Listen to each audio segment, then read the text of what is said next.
King Midas has donkey ears. Apollo and Pan are arguing about who makes better music. My lyre sings sweeter than silver bells. My flute copies the song of blackbirds. Let judges decide who is a better musician. Three judges, including King Midas, agree to listen. Apollo picks up his lyre and plays. Judge 1 nods his head. Judge 2 sways from side to side. King Midas yawns. You call that music? He picks up his flute and plays a lively tune. Judge 1 frowns. Judge 2 snorts. King Midas taps his foot enthusiastically. When Pan finishes, the judges huddle to discuss the music. Apollo's music is soothing. I agree that Apollo is the superior musician. I disagree, as I nearly tapped while he was playing. Music should be lively, so I vote for Pan. Two against one. Clearly, I have won. But Midas, your ears are too small to appreciate what you hear, so I will fix that. He touches King Midas's ears.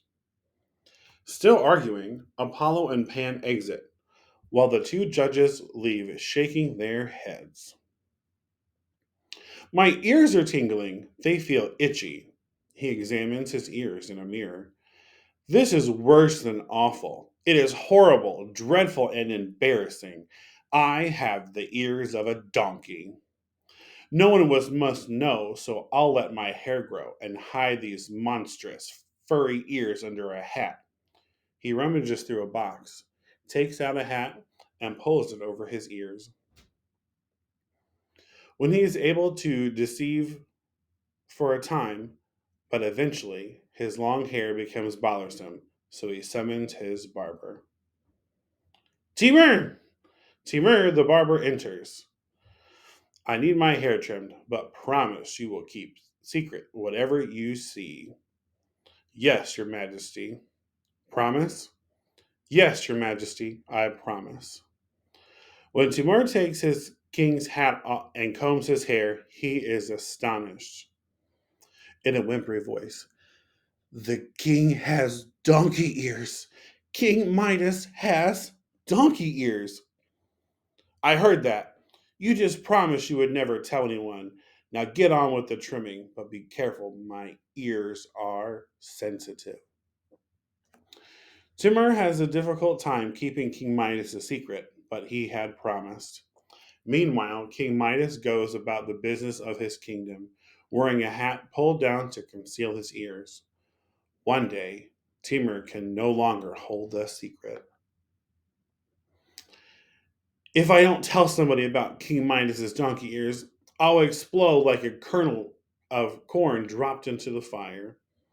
I will go up the mountainside, dig a hole, and whisper the secret into it. That will relieve me of the burden of the king's secret. So that is what Timur does.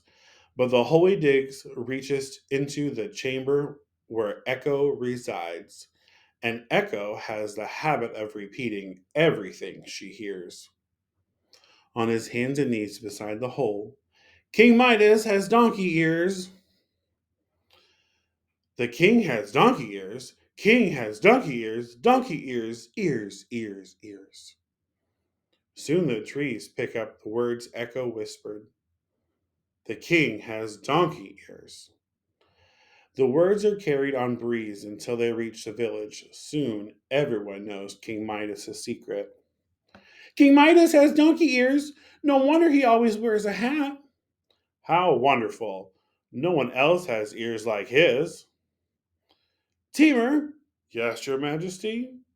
You gave your word you would not disclose my secret. So you are hereby discharged of your duties as royal barber.